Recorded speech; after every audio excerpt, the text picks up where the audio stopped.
Hello dear students, आज हम आपको सिखाएंगे क्लास 10th की मैथ। जबकि इसमें सबसे पहले आपको चैप्टर मिलेगा वास्तविक संख्याएं। तो वास्तविक जो संख्याएं हैं इसको हम सबसे पहले सीख लेते हैं कि वास्तविक संख्या होता क्या है। उसके बाद हम नेक्स्ट वीडियो जो अपलोड करेंगे वो प्रश्नावली 1.1 का होगा। इसमें हम आपको सिखाएंगे कि वास्तविक संख्याएं क्या है, ठीक ना। तो चलो आप सीखेंगे सबसे पहले कि वास्तविक संख्या क्या है। तो वास्तविक संख्याएं, सभी ध्यान देंगे, वास्तविक संख्याएं क्या है। तो जो परिमेय तथा अपरिमेय संख्याओं का संग्रह होता है उसी को हम क्या कहते हैं, वास्तविक संख्या कहते हैं। तो देखो, एक वास्तविक संख्या होता है, एक काल्पनिक संख्या होता है।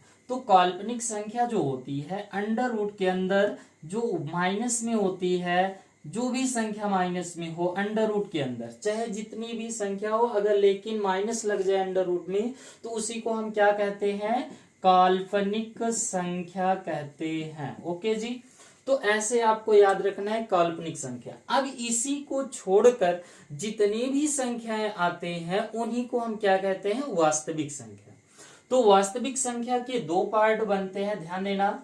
एक होता है परिमेय संख्या, एक होता है परिमेय संख्याएं, और एक होता है अपरिमेय संख्याएं, अपरिमेय संख्याएं, ठीक ना जी। तो ऐसे आप सभी याद रखेंगे कि पहले हम ध्यान दे रहे हैं कि परिमेय संख्या और अपरिमेय संख्या।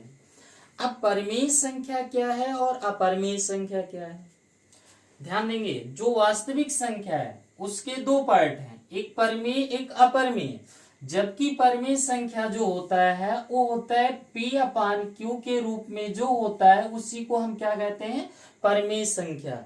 मीन्स जो बटे में हो। अब जबकि ये भी बताया जाता है कि P तथा Q क्या है, पूर्णांक संख्या है। P तथा Q क्या है, पूर्णांक संख्या है ऐसे, और Q की वैल्यू 0 के बराबर नहीं होना चाहिए। अब यहाँ पर ये आपसे क्वेश्चन उठा कि पूर्णांक संख्या होता क्या है।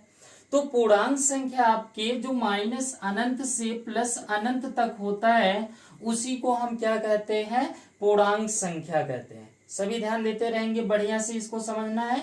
अब देखो, और Q का मान 0 के बराबर नहीं, तो ये इसका मतलब क्या होता है, इसका मतलब ये होता है कि माइनस अनंत से प्लस अनंत के बीच में 0 तो भी आता है। तो 0 का मान छोड़ दीजिए, Q के स्थान पर शेष चाहे जो भी संख्या है वह आप रखेंगे तो वह किसके रूप में होता है, परिमेय संख्या।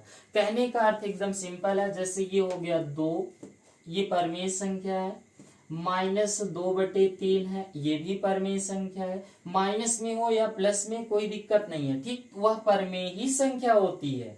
अब इसके बाद यहाँ पर देखेंगे ऐसे कोई भी संख्या लेते रहेंगे, 7/5 या 6 या 0, ये सारे क्या है, परिमेय संख्या है। लेकिन बटे में 0 नहीं होना चाहिए। अगर 0 आ जाएगा तो वह परिमेय संख्या नहीं है।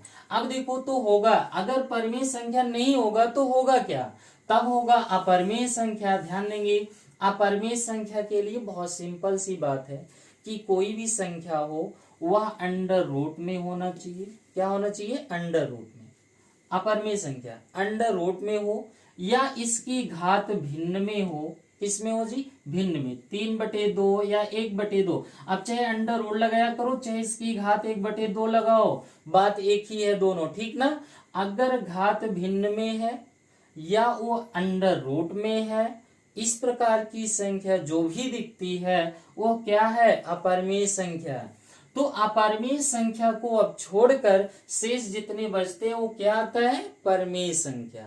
अब इन दोनों को मिला दीजिए तो क्या बन जाता है, वास्तविक संख्या।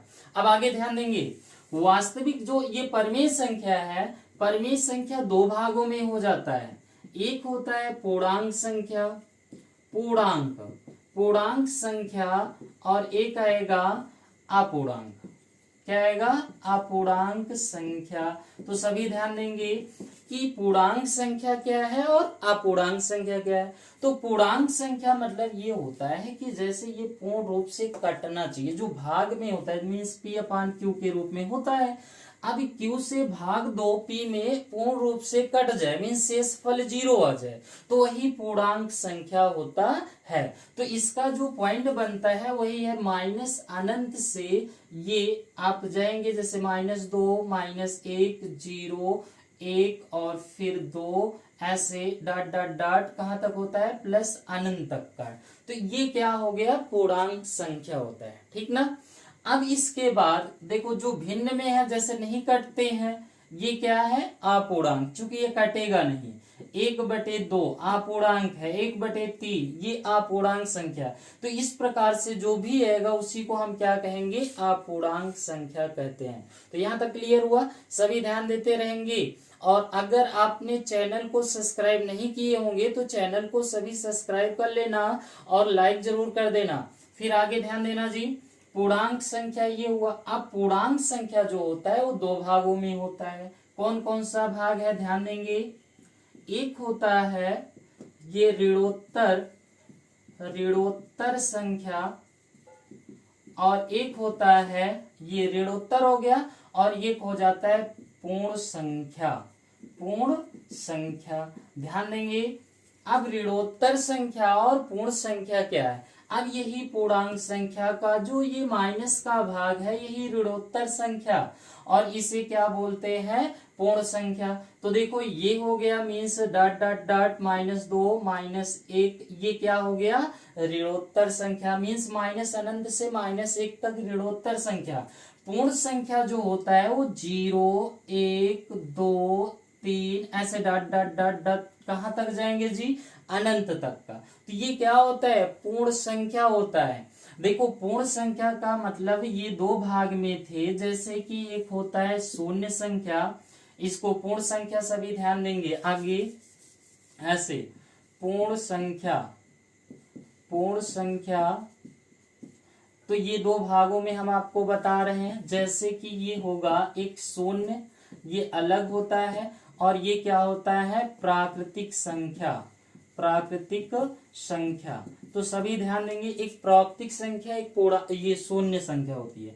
तो ये शून्य मतलब यहाँ पर शून्य होगा, शेष जितने भी संख्या हैं उन्हीं को हम क्या कहते हैं, 1 2 3 ऐसे डॉट डॉट डॉट प्राकृतिक संख्या। इस प्राकृतिक संख्या को धन संख्या के नाम से भी जाना जाता है, जैसे इसको कहते हैं धनात्मक संख्याएं। तो ये इस प्रकार से प्राकृतिक संख्या को धनात्मक संख्याएं भी कहते हैं। तो देखो इसको फिर से ध्यान से बढ़िया से समझो। वास्तविक संख्या होता है एक परिमेय संख्या और अपरिमेय संख्या, ठीक ना।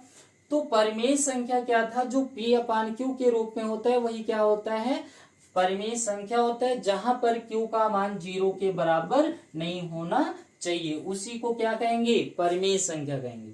अब यही परिमेय संख्या जो अपरिमेय संख्या के बाद जो वास्तविक संख्या के बचे हुए भाग हैं वो किस में बच जाते हैं, अपरिमेय में। अपरिमेय में जैसे बताए हैं आपको, अंडर रूट में हो या उसकी घात किस में हो, भिन्न में हो, कुछ भी हो, भिन्न में हो बस, ठीक ना। तो वह क्या हो जाएगा, अपरिमेय हो जाएगा।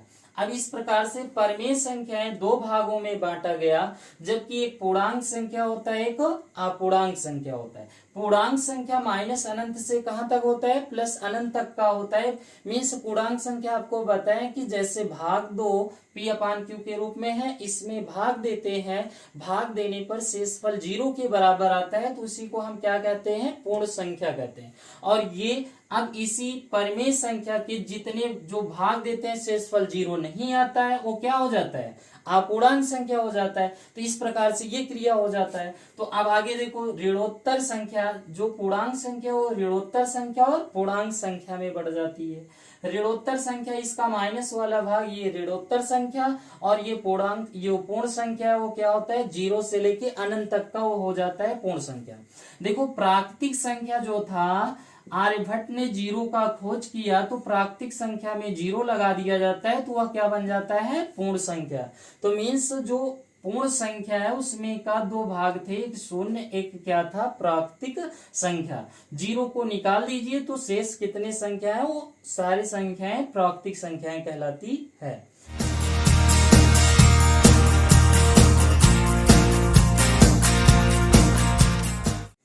अगर ये वीडियो आप सभी को अच्छी लगी होगी तो आप लाइक और चैनल को सब्सक्राइब नहीं किए होंगे तो चैनल को सब्सक्राइब कर लेना और बेल आइकन घंटी को